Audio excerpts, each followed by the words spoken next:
Ladies and gentlemen, Wonder Shoppers, boys and girls, children and senior citizens of all ages.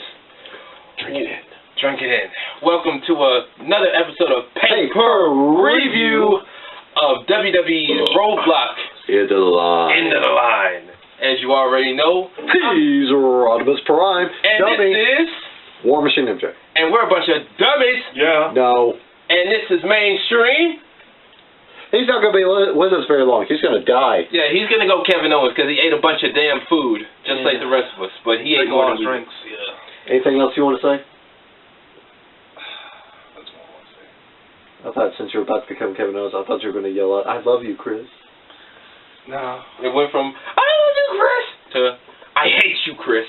I hate you, Kevin. Yeah. Stupid idiot. But I think I'd do a spot-on Jericho impression. Really? Yeah. You stupid idiot. But you know, looking back at this pay-per-view, it was okay. It wasn't too bad. Yeah. It wasn't too shabby. The pre-show was more like like who gave a fuck? Nobody fucking watched. Nobody fucking cared. But the main event was Kevin Owens versus Dean Ambrose. Roman Reigns for the Universal Championship, as I'm pulling up the card here. So let's just jump right into it. As we said, the pre-show, it was Big Cass versus Rusev. Again, we didn't watch it. We didn't care. This match lasted 4 minutes 30 seconds, and Rusev won by DQ. Yeah. I forget what happened. All I remember was like Rusev attacked. Like they were fighting around the arena, and Rusev attacked Enzo, and Cass took the count out because he was worried about Enzo. Yeah, and then they had the rematch on Raw the next night, and then Enzo had to go to his little class, and he got the fuck beat out of him again by Rusev and Jinder Mahal. Now, the impressive thing was, even though this was a pre-show match, they did book him strong. But other than that, we didn't give a fuck. Yeah, who gives a fuck about pre-show matches anymore? Rusev won by countout. I said DQ. He won by countout. Okay. Count-out, disqualification, whatever. Yeah, like, who gives a fuck?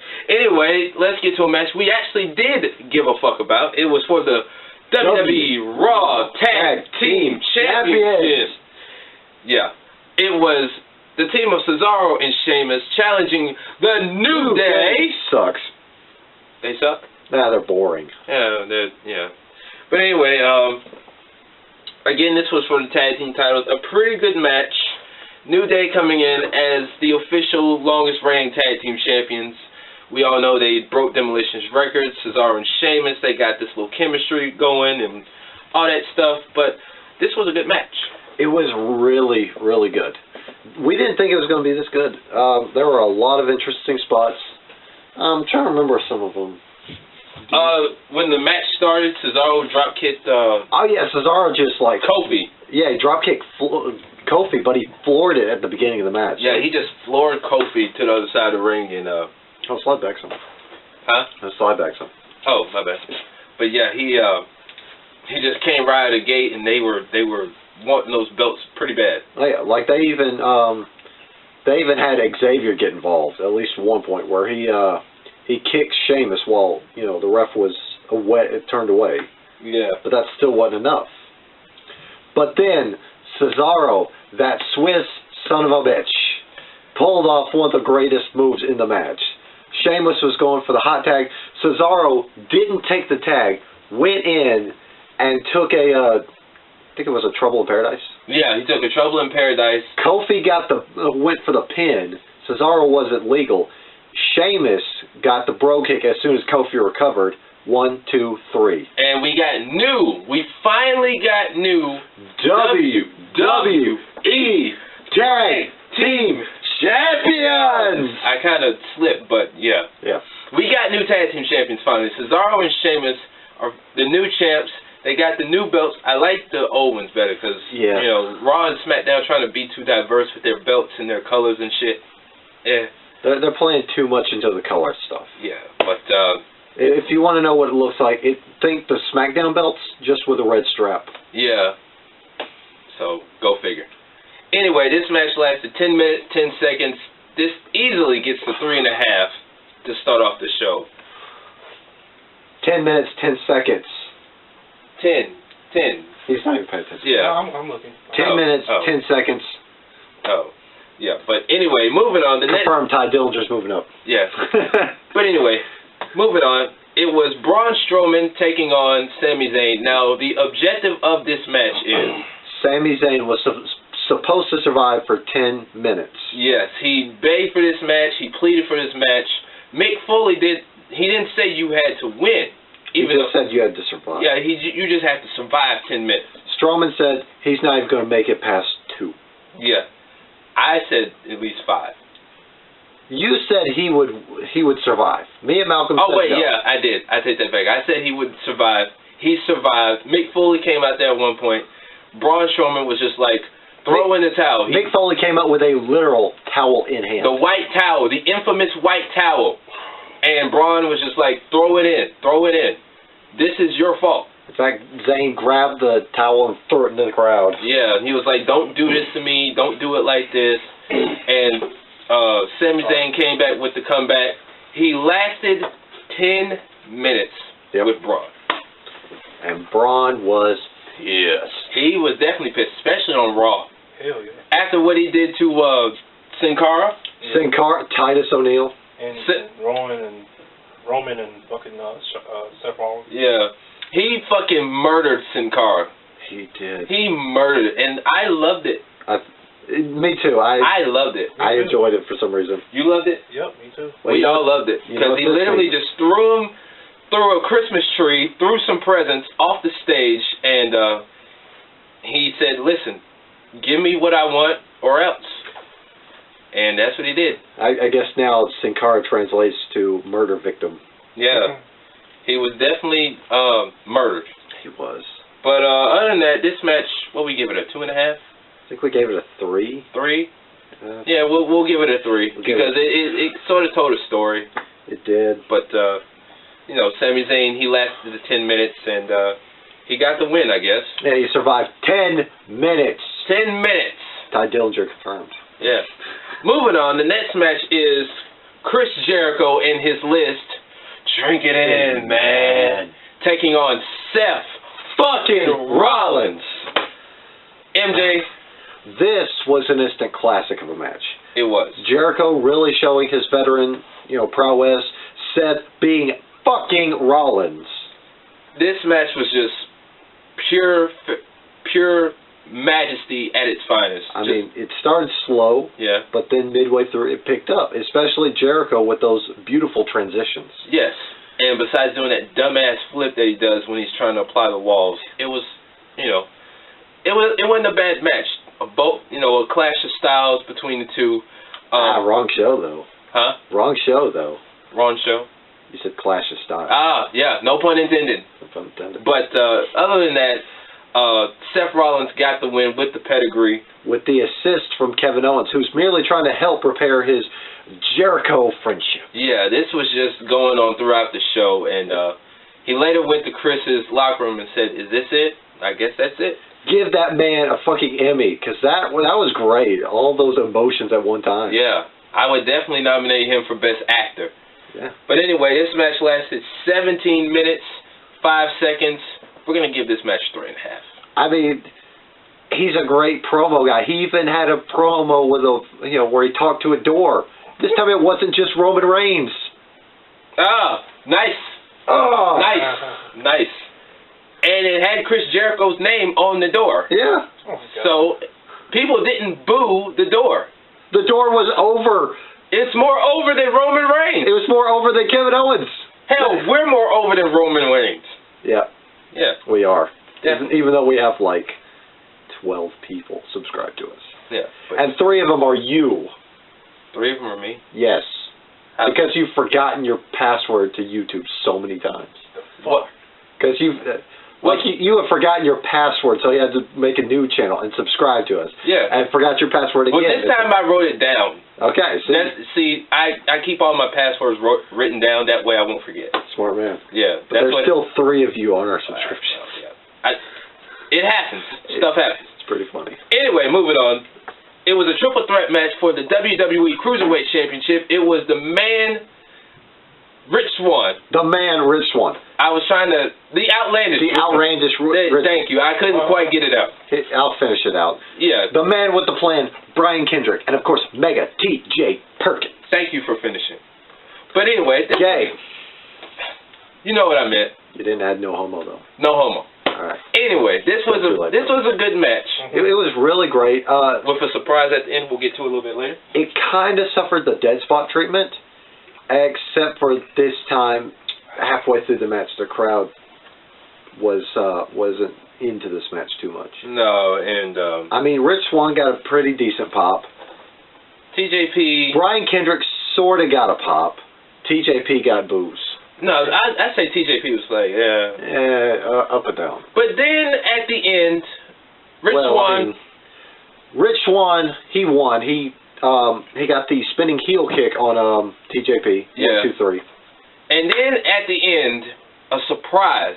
The return of Neville. Which pretty much was the best part of the match, even if it was the end. Well, he came back. First thing he did, he walked down the ring, he was pointing to Rich Swann, he's like, you did it, you did it. You know? He's clapping, he's about to go shake Rich's hand, and then BAM! Then heel turn.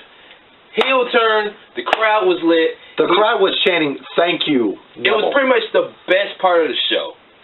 Pretty much the best chant of the entire show. And the best part was, I called it 2 seconds before he went to the ring. He did. Then he took out T.J. Perkins, and he just left both of them laying, and he walked by Brian Kendrick like, fuck you. And they just looked at each other. Yeah. And so, like we said, the crowd was chanting, thank you, Neville. Best part of the show. Other than that, like we said, Rich Swann got the win. He's still the champ. This match lasted 6 minutes. 6 minutes, but generated more buzz than a Roman Reigns match. Ow. Ow!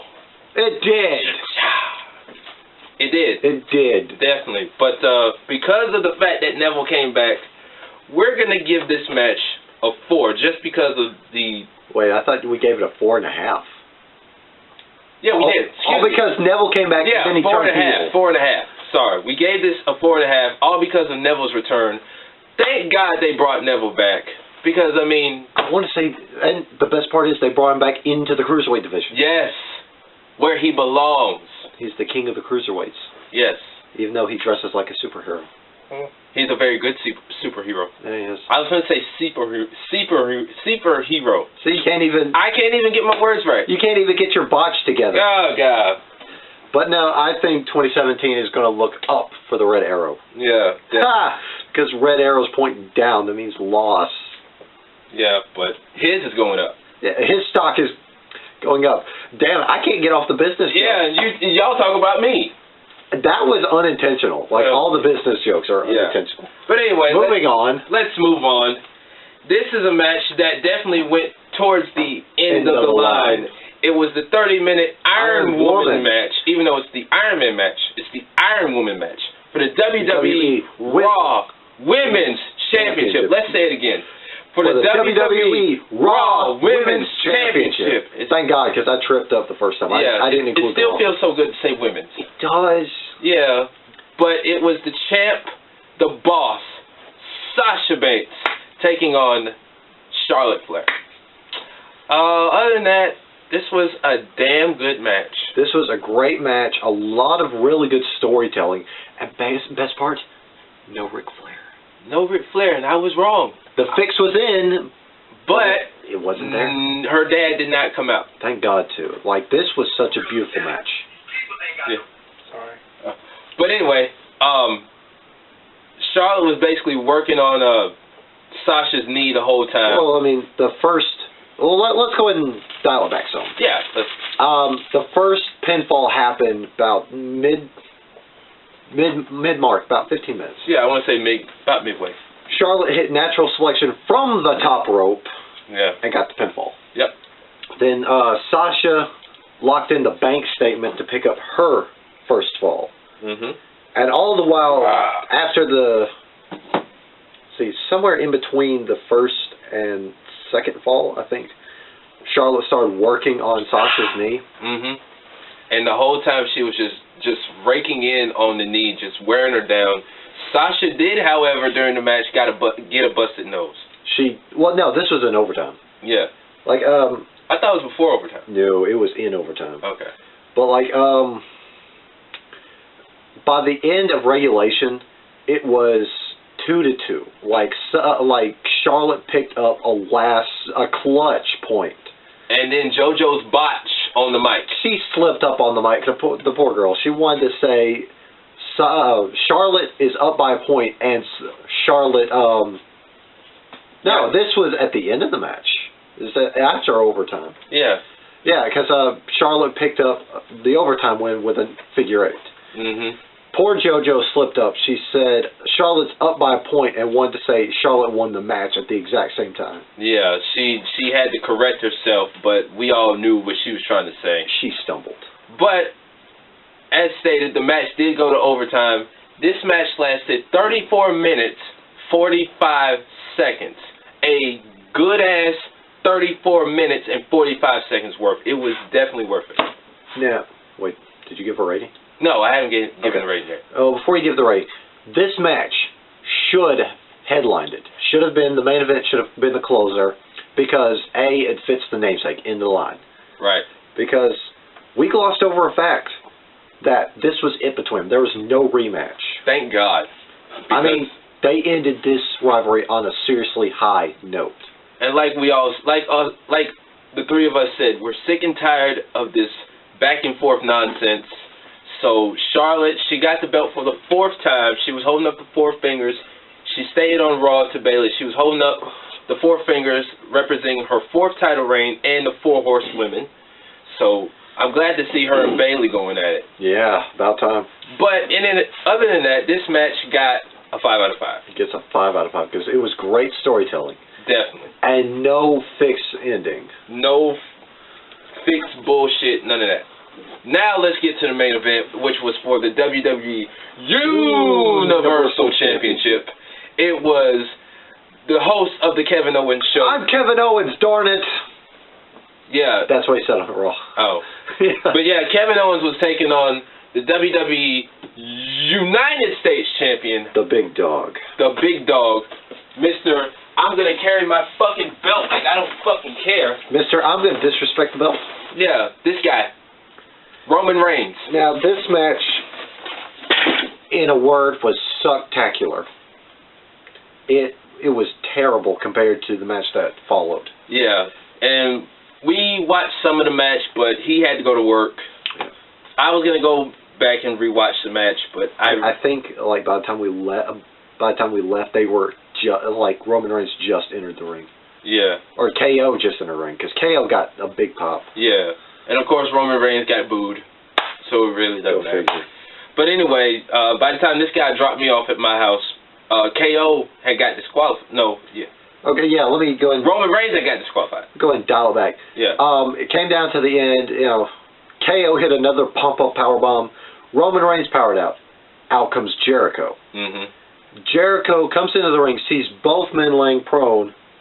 While Kevin Owens is starting, he code breakers KO. Referee throws it out. Mm-hmm. Jericho picks up the Universal Championship.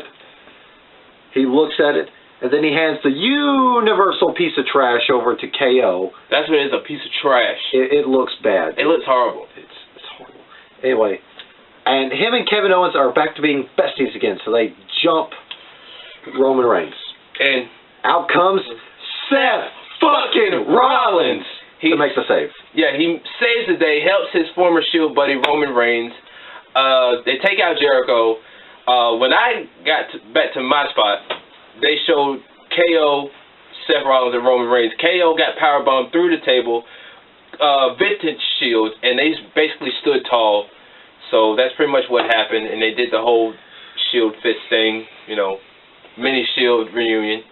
So that pretty much ended the show. That main event was sucktacular. Other than that, that match gets a 2. Gets a 2. It was mediocre. It was.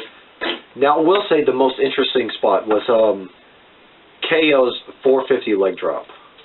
That was pretty cool. That was awesome. Mm-hmm. Other than that, I did like the Shield reunion, but it wasn't enough to save this match. No, like we said, this match gets a 2, and it lasted 23 minutes and 20 seconds. I want to see Roman Reigns out of the Universal title scene. Even though that belt is a piece of trash, Roman Reigns, he needs somebody good to make him look good. Braun Strowman. Yeah, because I was thinking that'd be a really good rivalry. I would love that. Yeah. But anyway, getting to the conclusion of this review, Superstars matches of the night and overall rating. Superstars of the night go to Cesaro and Sheamus, Sami Zayn, Charlotte and Sasha Banks. I was going to say Becky Lynch. Neville. Yeah, and Neville. Those are the Superstars of the night. Matches of the night go to the 30-minute Iron Woman match, the Tag Team title match, and the 10-minute time limit match. Oh, I thought you were going to say Cruiserweight match. No. Despite Neville returning. No. Neville returning and going heel. Yeah. It's like a fever pitch. But in that, we're going to give this pay-per-view, we're going to give it a 2.5. It definitely lost the pay-per-view battles for this month. Yeah. TLC just annihilated it. Yeah, especially the ending. James fucking Ellsworth. TLC definitely overlapped Roadblock. Or Bray fucking Wyatt. Yeah. Roadblock definitely hit a roadblock. Or should I say Raw hit a roadblock. And they definitely went to the end of the line. So, yeah. But that is our review of WWE Roadblock, End of the Line. And now we're at the end of the line of the video. Yeah. Okay, so Flood Party, Sarah and her speed paint. Rodimus, take it away. As you already know, Devin Cooks. Shout out to my boy. Shout out to Sarah. As usual, follow us on Instagram and Twitter. Hit that subscribe button on YouTube. YouTube.com/WonderShop. Break that fucking red button. But Instagram and Twitter at WonderShop256. Follow me on Instagram and Twitter at Rodarius Quintez. Facebook.com/WonderShop. Follow me on Twitter, WS War Machine MJ. Follow this guy here on Twitter. Which we don't know his handle. He doesn't even know his handle. Yeah. Spread us like a common cold. Tell everybody about our videos. Come on. Tell your mama, your grandmama, your sister, your boyfriend, your sister's baby daddy, all that stuff. Your side chick, your side hoe. Yeah. Yeah. Next door neighbor, tell everybody. People that don't give a fuck. Yeah. Let's see. What else was I going to say? There was something else. Oh, yeah. If I could turn your attention to other forms of wrestling programming to watch on YouTube, go ahead and check out Steve and Larson. They do weekly recaps of WWE, Raw, and SmackDown, 205 Live, and NXT, and they also do Top 10 Countdowns. There's also What Culture Pro Wrestling, which What Culture does a lot of WWE-based videos or pro wrestling-based videos, where they count stuff down. But they also have their own promotion called WCPW. Very good promotion. Check that shit out. Very good promotion. We've seen matches between, Cody Rhodes and Kurt Angle, or Big Damo and Alberto El Patron. Yeah. And coming in 2017, Ricochet versus the American Nightmare, Cody Rhodes. That's going to be fucking awesome. Or one that's even better. For the first time ever, it's going to be the Olympic gold medalist, Kurt Angle versus Alberto El Patron. That's going to be incredible. I can't wait to see that. That's going to be amazing. Of course, go ahead and check out Solo Monster. Yes. Check out Wrestling Soup. Wrestling Soup, yeah. Yeah, with Sam Roberts. Check out a whole bunch of stuff. And in fact, check out our good friend. Well, we don't know him personally. He doesn't know us personally. But go check out The Mark Remark by Little Karibo. He is fucking fantastic. He makes fun of Monday Night Raw, Tuesday Night SmackDown, and of course the pay-per-views. He is really hilarious. This is where we get most of our jokes from. Yeah. Seth Rollins. Yeah. He also has a funny British accent, so he's fun to listen to. Yeah. Anyway, as far as our stuff, he is not doing an episode of... What do I know? I'm just an idiot. On Podbean. Yeah. Yeah. But I do have an idea we can do I'm planning on doing an episode next week where we run down our top 10 wrestling matches of 2016. Oh, yeah. Our own personal list. Yeah, I know Final Deletion may be up there. Yeah. Oh, it's going to be on my list, trust me. The list of Prime. But, drink it in, man. We're going to be uploading our WonderShop Awards for 2016. Stay tuned for that. Where we will be covering the Indies, WWE, NXT, New Japan is part of the... No? Yeah, New Japan, Ring of Honor, TNA, NXT, Lucha Underground. Pretty much the whole 9. Next year we will include WCPW. Because they are fan-fucking-tastic. Go watch their shit. They are amazing. It's pro wrestling by the fans for the fans. Isn't that what wrestling is about? That's what it should be about. Amen to that. Anyway, we will also, come January 2017, we will have our preview of the WWE Royal Rumble, as well as Wrestle Kingdom 11 with the big main event, Kenny Omega versus Okada for the IWGP Heavyweight Championship. It's going to be incredible. It's going to make it rain. Also, NXT TakeOver San Antonio the night before the Royal Rumble, where will be the King of Strong Style, Shinsuke Nakamura, defending his title against glorious Bobby Roode. It's going to be glorious. It is. 2017 is going to be glorious for us. Now, big question, while we're on the subject. Which match are you looking more forward to? Kenny Omega versus Okada, the Rainmaker, or NXT's main event? Shinsuke versus the Glorious. Both build-ups are great thus far, even though the Omega-Okada build-up has happened more. Yeah. I'm looking forward more to Wrestle Kingdom 11. I'm definitely getting New Japan World because I want to watch Wrestle Kingdom 11. I kind of figured you'd go. Yes. I don't know. I will try to watch this match whenever I can. Yeah. But I'm looking forward to both of them. Kenny Omega is on poise to join an elite club. Definitely. And no, we're not talking about his elite club. The elite club of foreigners who won the New Japan World title, including AJ Styles, Brock Lesnar, I think Bruiser Brody. No. No? No. Stan Hansen? No. I forget the elite club. Yeah. I only know AJ Styles, Brock Lesnar. Scott Norton. He's won the title before. Did Goldberg win? No. No. Kurt Angle. Kurt Angle won. Okay, so that's 3. Yeah, 4. Oh, 4. Okay. It's a bunch of them. Yeah, he's aiming to join that elite club. I didn't even know Kenny Omega was Canadian. I didn't know he's Canadian either. Yeah, he's Canadian. I didn't know that. I just learned something new today. Yeah, me too. But anyway, I'm looking forward to Wrestle Kingdom 11 overall. Of course. So, other than that, he's Rodimus Prime. The residential dummy. Yeah. He's Kevin Owens. He's dead. Yeah. He's dead. Yeah. I'm War Machine MJ, and we will see you fuckers next time.